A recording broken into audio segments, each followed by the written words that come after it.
This channel does not promote any violent, harmful, or illegal activities. All content provided by this channel is meant for an educational purpose only. রানাঘাটের ছবি আপনাদের দেখাচ্ছিলাম রায়গঞ্জ সেখানেও উপনির্বাচন আর সেখানেও অশান্তি রামকৃষ্ণ স্কুলের প্রাক্তন কাউন্সিলরদের ভিড় কেন প্রশ্ন বিজেপির ক্যামেরা দেখেই দৌড় এক প্রাক্তন তৃণমূল কাউন্সিলরের ভোট দিতে এসেছি পরে দাবি ওই কাউন্সিলরের ছবি দেখাচ্ছি আপনাদের পুলিশের সঙ্গে তুমুল তর্কাতর্কি বিজেপি প্রার্থী দৌড়চ্ছিলেন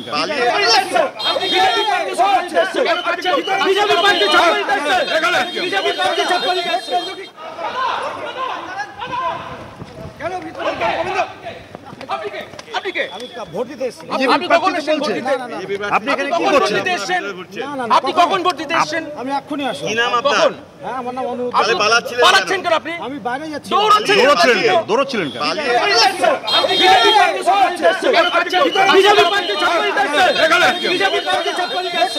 ক্যামেরা দেখেই দৌড় এক প্রাক্তন তৃণমূল কাউন্সিলরে যখন সাংবাদিকরা প্রশ্ন করলেন কেন দৌড়চ্ছিলেন নিরুত্তর ওই কাউন্সিলর আপনি কখন ভোট দিতে এসেছেন আমি এক্ষুনি আসলাম কি নাম আপনার হ্যাঁ আমার নাম অনুপ তাহলে অভিযোগ এই ওয়ার্ডের প্রাক্তন কাউন্সিলর যে দুটো ওয়ার্ডের এখানে ভোট হয় বিমল জ্যোতি সিনহা অনিরুদ্ধ সাহা দুজনে ভোটারদেরকে প্রভাবিত করার জন্য স্কুলের ভিতরে বারবার ঢুকে এখানটায় প্রভাবিত করছেন ওই যে ক্যামেরা ধরুন ওই যে দাঁড়িয়ে আছেন ধরুন ওদিকে ক্যামেরা এরা এই যে চলুন দেখাচ্ছি ওনারা কোন ওয়ার্ডের এনাদের ভোটদান হয়নি আমি ভোট দিতে এসেছিলাম আপনি কখন এসেছেন ভোট দিতে আপনি কখন ভোট দিতে এসেছেন না কখন ভোট দিতে এসেছেন আমি এক্ষুনি আসলাম কখন হ্যাঁ আমার নাম অনুরুদ্ধ পালাচ্ছেন কেন আপনি আমি বাইরে যাচ্ছিলাম ঠিক আছে পালিয়ে বাইরে যাচ্ছেন না ঠিক আছে আপনি চলে যাবেন আপনারা ভিতরে কেন আপনি কে আর পুলিশ কোথায় কোনো ভোট করাচ্ছি না আমরা দাদা আপনারা কি পুলিশের দায়িত্বে আছেন বাইরের লোক এখানে কিভাবে ঢুকছে বাইরের লোক এখানে কিভাবে ঢুকছে বাইরের লোক দেখুন কিভাবে ঢুকছে বাইরের লোক দেখুন আপনারা কি করছেন দাদা ডিউটি করছেন না অন্য কিছু দেখি কি করছেন বিজেপি পার্টি অ্যাসাসিং ক্রিয়েট করছে বিজেপি পার্টি সিং ক্রিয়েট করছে বিজেপি পার্টি সিং ক্রিয়েট করছে বিজেপি পার্টি সিং ক্রিয়েট করছে আপনারা দেখুন এতক্ষণ শান্তিপূর্ণ ভোট হচ্ছিল এখন বিজেপি পার্টি সিং ক্রিয়েট করছে খাওয়ার জায়গা ভোট কেন বিজেপি পার্টি চাপিয়ে দিচ্ছে না ভোট আমরা রুখতে গেছে মানস ঘোষ উনি বিজেপি প্রার্থী এখানে ছাপ্পা দিতে এসছে এতক্ষণ ভোটারকে সিনক্রিয়েট করছে সব ভিতরে ঢুকে আছে রায়গঞ্জের রামকৃষ্ণ স্কুলে ভোট গ্রহণকে কেন্দ্র করে তুমুল উত্তেজনা বিজেপি প্রার্থীর দাবি এই স্কুল চত্বরের ভিতরে একাধিক তৃণমূলের কর্মী এবং প্রাক্তন কাউন্সিলররা বসে আছেন তারা ভোটারদের প্রভাবিত করছেন পাল্টা তৃণমূলের অভিযোগ বিজেপি প্রার্থী এলাকায় এসে গন্ডগোল পাকানোর চেষ্টা করছেন যাকে কেন্দ্র করে দুপক্ষের মধ্যে তীব্র বচসা তবে পুলিশের উপস্থিতি দেখা যায় প্রচুর লোকজন এই এলাকায় ঘুরছেন প্রাক্তন কাউন্সিলরকে আমরা যখন জিজ্ঞাসা করতে যাই কেন ভিতরে রয়েছেন আপনি কি ভোট দিতে এসেছেন কিনা তিনি কার্যত দৌড়ে পালানোর চেষ্টা করেন পরে অবশ্য ক্যামেরার সামনে তিনি বলেন তিনি ভোট দিতে এসেছিলেন কিন্তু পালাচ্ছিলেন কেন সেই প্রশ্নের কোনো সদুত্তর তিনি দিতে পারেননি যদিও বিজেপির দাবি এলাকায় গন্ডগোল করা এবং ভোটারদের প্রভাবিত করার চেষ্টা করছেন তৃণমূলের বেশ কিছু নেতা যা ঘিরে পুলিশের সামনেই তীব্র বচসা শুরু হয় ক্যামেরায় দীপায়নের সঙ্গে প্রসেনজিৎ TV9 বাংলা রায়গঞ্জ কাউন্সিলররা ভিতরে ঢুকে আছেন বারবার ভোটারদের প্রভাবিত করছেন রায়গঞ্জের ছবি আপনাদের দেখাচ্ছি অর্থাৎ সেখানেও উত্তেজনা উপনির্বাচনকে কেন্দ্র করে দিকে দিকে উত্তেজনার ছবি ধরা পড়ছে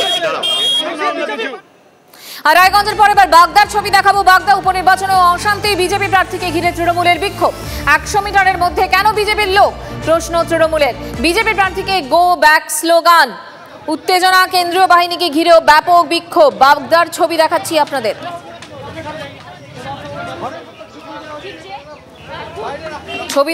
আপনাদের বাগদা উপনির্বাচনেও অশান্তি দিকে দিকে অশান্তি 4 আসনে উপনির্বাচন হচ্ছে এবং সেই 4 আসনে যে উপনির্বাচনের ছবি সেখানে বারবার উত্তেজনার ছবি ধরা পড়ছে বিজেপি প্রার্থীকে ঘিরে তৃণমূলের বিক্ষোভ 100 মিটারের মধ্যে কেন বিজেপির লোক প্রশ্ন তৃণমূলের এই মুহূর্তে সুশোভন আমাদের সঙ্গে রয়েছেন আমাদের প্রতিনিধি সুশোভন এখন কি চলছে কি পরিস্থিতি এখন সুশোভন, এই মুহূর্তে কেন্দ্রীয় বাহিনীর যারা রয়েছেন তারা একেবারে এলাকা টহল দেওয়া শুরু করেছেন। তার কারণ কিছুক্ষণ আগেই এই যে ডিলদহ প্রাথমিক বিদ্যালয়, এখানে বিজেপির প্রার্থী তিনি আসেন, তিনি অভিযোগ করেন যে এক ব্যক্তি দুইবার ভোট দিচ্ছে। এরকম 20 জন রয়েছেন যারা এক ব্যক্তি দুইবার ভোট দিয়েছেন। এই অভিযোগ করার সঙ্গে সঙ্গে বেশ কিছু এখানে লোকজন ছিল, তারা নিজেদের পরিচয় দিয়েছে তারা তৃণমূল কংগ্রেসের সমর্থক, এবং তারপরই তারা বলেন যে বিজেপি প্রার্থী তিনি মিথ্যা অভিযোগ করছেন। এবং তার মধ্যেই কেন্দ্রীয় বাহিনী যখন সেখানে একজন সমর্থকের দিকে তেড়ে যায়, সমর্থক তিনি পাল্টা অভিযোগ করেন যে কেন্দ্রীয় বাহিনী তাদের মারধর করছে। বিজেপি প্রার্থী আসার পরই শান্ত এলাকাকে কখনো অশান্ত করার চেষ্টা করা হচ্ছে। এরপরই কিন্তু একেবারে এলাকায় একদিকে যেমন যারা তৃণমূল সমর্থক তারা কিন্তু কেন্দ্রীয় বাহিনীকে ঘিরে বিক্ষোভ দেখান, ঠিক আরও একটা জিনিস দেখা যায় যে একেবারে কেন্দ্রীয় বাহিনী তারা কিন্তু একেবারে রণংদেহী মেজাজে তারা কিন্তু একেবারে যে বুথ তার বাইরে দেখা যাচ্ছে এই মুহূর্তে তারা লাঠি নিয়ে রীতিমতো লোক সরানোর কাজ শুরু করে দিয়েছেন। এবং এখানে যারা রয়েছেন তারা যেটা অভিযোগ করছেন যে সকাল থেকে শান্তিতে ভোট হচ্ছিল, তারা তৃণমূল কংগ্রেস সমর্থক এটাও তারা পরিচয় দিচ্ছেন। এবং তার সঙ্গে তারা বলছেন যে বিজেপির প্রার্থী আসার পরেই শান্ত পরিবেশকে অশান্ত করা হচ্ছে এবং কেন্দ্রীয় বাহিনী তাদের মারধর করেছে এমনটাও অভিযোগ করা হচ্ছে। স্বাভাবিকভাবেই ইতিমধ্যে দেখা যাচ্ছে যে এই একেবারে যে বুথ তার বাইরে কেন্দ্রীয় বাহিনী বারবার টহল দিচ্ছে এবং প্রচুর পরিমাণে যারা বাইরে মোতায়েন ছিলেন তাদের কিন্তু সরানোর কাজ এখনও পর্যন্ত চলছে। সব মিলে কিন্তু বলা যায় যে এলাকায় যথেষ্ট উত্তেজনা রয়েছে এবং যারা মূলত ছিল কিছুক্ষণ আগেও অনেকটা বেশি লোক ছিল এবং এই মুহূর্তে কেন্দ্রীয় বাহিনী যারা মূলত বাইরে জমায়েত করেছিলেন তাদের সরাতে সক্ষম হয়েছেন। এবং কেন্দ্রীয় বাহিনী কিন্তু এই মুহূর্তে একেবারে তুমি দেখতে পাচ্ছ যে রাস্তা যে ডিলদহ যে প্রাথমিক যে বিদ্যালয় সেই বিদ্যালয়ের বাইরে যে রাস্তা সেই রাস্তায় কিন্তু এই মুহূর্তে টহলদারি দিচ্ছে রাজ্য পুলিশের সাহায্য নিয়ে। এবং এই মুহূর্তে কিন্তু এলাকা অনেকটা শান্ত এবং যদিও এখনও পর্যন্ত যারা রয়েছেন তারা বলছেন যে বিজেপি প্রার্থী আসার পরই কিন্তু এই যে সমস্যা সেই সমস্যা হচ্ছে এই মুহূর্তে কিন্তু যথেষ্ট পরিমাণে কারোর সাথে কথা বলা যায় যাদেরকে দেখতে পাচ্ছি আমরা সুশোভন টহলদারিও দিচ্ছেন। একেবারে নিঃসন্দেহে দেখো আমি তোমাকে দেখাবো আরেকবার বোঝানোর চেষ্টা করবো। দেখছো রাজ্য পুলিশ আবার তারা বেরিয়েছেন, তারা বারবার বলছেন যে কোনোভাবে এখানে থাকা যাবে না এবং যারা মূলত রয়েছেন তুমি দেখতে পাচ্ছ যে এইখানে মূলত তারা রয়েছেন। আচ্ছা আপনাদের এখানে অভিযোগটা কি? কোনো অভিযোগ নেই, পিসফুলি ভোট হচ্ছে এখানে দেয়ালদাতে, কোনো অভিযোগ নেই। আপনারা আসার সকাল থেকে অভিযোগ যেটা হয়েছে আপনি হ্যাঁ এই বিজেপি প্রার্থী এসে এখানে বিশৃঙ্খলা বাঁধানোর চেষ্টা করেছিল,